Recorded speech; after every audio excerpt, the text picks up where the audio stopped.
Okay ஆயிடுச்சா? இப்போ வந்து நம்ம வந்து ஒரு சிம்பிளான கீரை குழம்பு, அது கொஞ்சம் கடுகு போட்டுக்கிடுவோம். கீரை குழம்பு எப்படி சுருக்கமாக செய்யும்.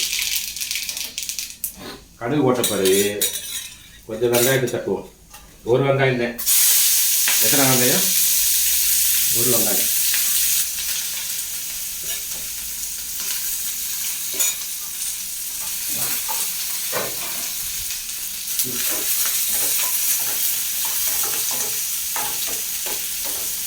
இதெல்லாம் திறந்து விட அடைச்சி விட்டுக்கிட்டாங்க.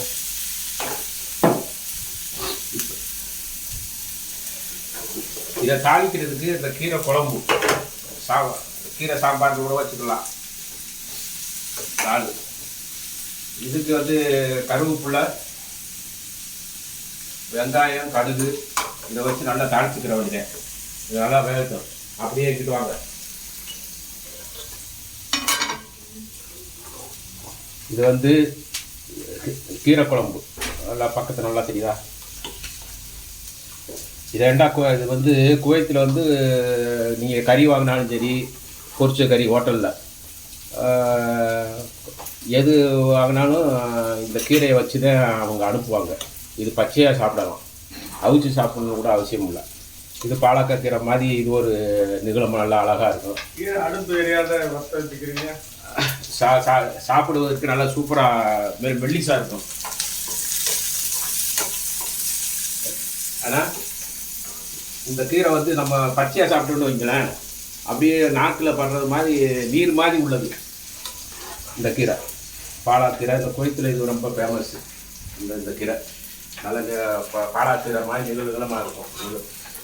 ஆனால் நல்லா சாப்பிட்றதுக்கும் வகுத்துக்கு நல்லா அந்த க்ளீன் பண்ணி நல்லா அழகாக படங்கள் நல்லா சுத்தப்படுத்தும். இதில் என்ன போட்டோம்னா பாசிப்பருப்பு, ஒரு தக்காளி, ஒரு வெங்காயம், இது பூடு, இது மசால் வந்து மிளகாப்பொடி, மஞ்சத்தூள், சீரகத்தூள் ஒவ்வொரு ஸ்பூனு அது போட்டிங்கன்னா இப்படி நல்லா கெட்டியாக இருக்கும் கீரை. இதையே ஊற்றி சாப்பிட்டுக்கலாம். இதுலேயே நீங்கள் வந்து இதாக பண்ணிக்கலாம். இப்படி வச்சு சொல்கிற சுருக்கமான வேலை. அப்படியே வதக்கிட்டு அதில் ஊற்ற வேண்டியது. இப்போ நம்ம அங்கே பார்க்கக்குள்ள இது நல்லா வதங்கி வந்துடுச்சு பாருங்க.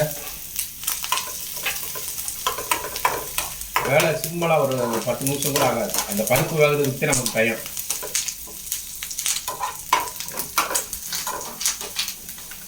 அப்படி சுருக்கமாக இதாக பண்ணி வச்சுக்கோங்க. என்ன இதுக்கு என்ன இந்த கீரைக்கு என்ன சொல்லுவாங்க? ஒரு ஜர்ஜிர் ஜர்ஜிர்ன்றது எல்லாத்துக்கும் ஒரே மாதிரி இருக்கும். பார்த்தீங்கன்னா அப்படியே அதை அப்படியே ஊற்றிட வேண்டியது.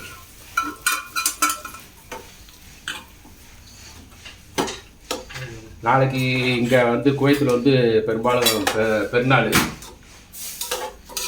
ஆனந்தாரி கம்பெனிகளுக்கெல்லாம் நல்லா லீவ் விட்டுருப்பாங்க நாளைக்கு.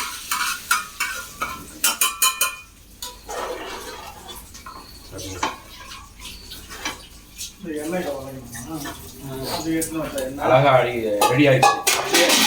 இது நம்ம எல்லாத்துக்கும் போட்டு சாப்பிடலாம், நல்லா இருக்கும். பாருங்க எப்படி குடிச்சு பார்ப்போம்.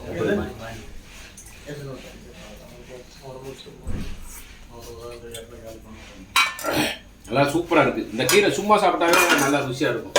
அது ஒரு வித்தியாசமானது. சரி, ஓகே.